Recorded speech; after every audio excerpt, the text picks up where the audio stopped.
C'est parti pour une demi-journée au cœur de la nature. Départ à 7h47 depuis la gare d'Auvergney, direction Noiregue. Durant le trajet en train, on aperçoit déjà le creux du vent, majestueux, depuis Champ du Moulin. À peine 15 minutes plus tard, me voilà arrivé à Noiregue. La marche peut commencer.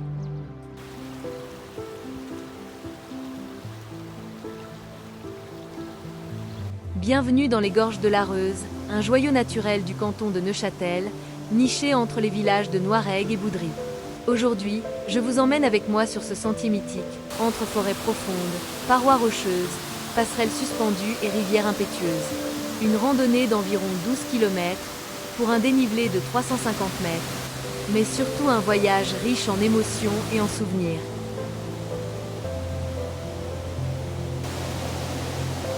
Cela faisait longtemps que je n'étais pas revenu ici. Cette vallée, je la connais depuis l'enfance.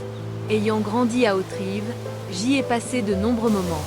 Mais aujourd'hui, je la redécouvre avec un regard neuf. Le temps a passé, et la nature a changé.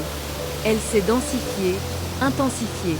Les mousses recouvrent les pierres, les arbres ont gagné du terrain, les sentiers parfois se rétrécissent. Comme si la forêt avait doucement repris son souffle.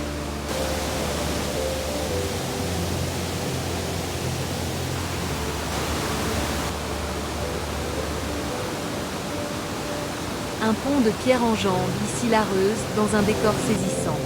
C'est un lieu à la fois paisible et brutal. À l'époque, la roche nue dominait le paysage et la faille semblait encore plus impressionnante. Aujourd'hui, la nature a repris ses droits. Les arbres ont grandi, le sentier s'est transformé. Mais l'esprit des gorges, lui, est toujours intact. L'eau rugit, bondit, frappe les rochers avec puissance. On sent ici toute la force brute de la rivière et la beauté indomptable qu'elle incarne. Je poursuis ma route, et bientôt, j'arrive à Champ du Moulin. Pause bien méritée à l'hôtel de la Truite, un café, un croissant, et le sourire chaleureux de l'équipe. Ce restaurant, tenu par la même famille depuis des années, respire l'authenticité. C'est l'endroit idéal pour faire une pause, se ressourcer et observer la vie passée. Puis, soudain, un moment suspendu. Un héron s'envole. Lentement, majestueusement, il plane au-dessus de l'eau, puis disparaît derrière les feuillages. Depuis que j'ai vu le dernier film de Hayao Miyazaki, je vois ces oiseaux différemment. Ils sont comme des esprits du lieu, des messagers discrets d'un monde invisible. La rivière m'accompagne toujours. Parfois, elle gronde, parfois, elle chuchote. C'est une vraie compagne de route, à la fois guide et témoin. Je prends conscience que cette randonnée n'est pas seulement un effort physique. C'est une reconnexion, un retour à moi-même. Après des années passées à travailler assise, à lire, à réfléchir, aujourd'hui, je marche et je respire. Je sens mes jambes, mes muscles, mon cœur. Je vis autrement.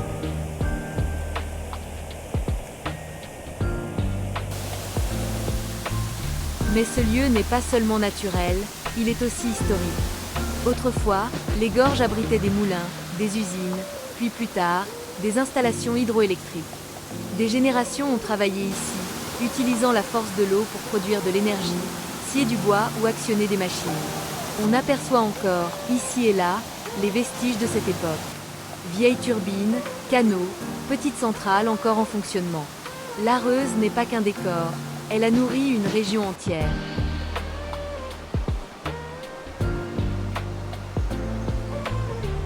Au fil du parcours, je croise d'autres marcheurs, des familles, des retraités, quelques coureurs aussi. Même si les échanges sont brefs, il y a quelque chose de vrai, presque spirituel. Comme sur le chemin de Compostelle, chaque regard échangé semble dire « Toi aussi tu es là, dans ce moment suspendu ».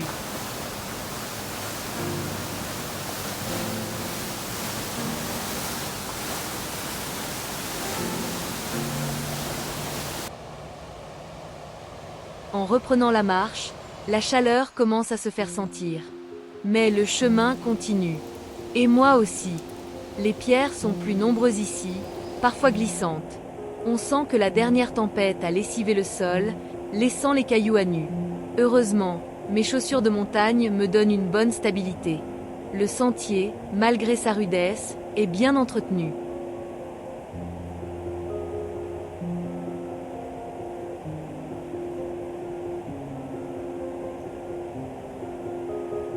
La roche qui domine ces gorges est impressionnante, presque écrasante par endroits.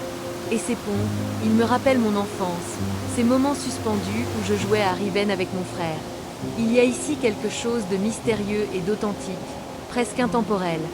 Le bourdonnement constant de l'Areuse ajoute une dimension méditative à l'ensemble, une sensation profondément apaisante.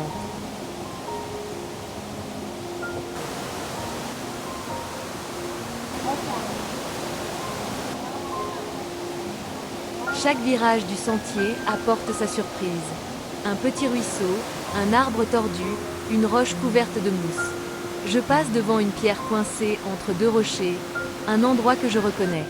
Je l'avais vu enfant. Aujourd'hui, des arbres ont poussé tout autour. La nature recouvre ce que le temps a laissé.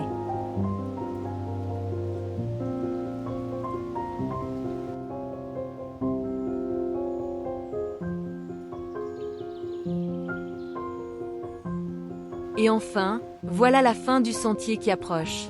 Les derniers kilomètres pèsent un peu dans les jambes. Mais je suis heureuse, fière, apaisée. Voilà, c'est fini. J'ai enfin réussi à faire ce parcours. Avec la chaleur de ce mois de juillet, je m'offre un dernier défi. Me baigner dans l'Areuse. L'eau est à 17 degrés. Le choc est brutal, mais revigorant. Je respire profondément. Je traverse ensuite le village de Boudry pour atteindre l'arrêt du tram, prête à me ramener à la maison. Je rentre fatiguée, mais le cœur grand ouvert. Parfois, il suffit d'un chemin familier pour se sentir complètement ailleurs. Merci d'avoir regardé ma vidéo.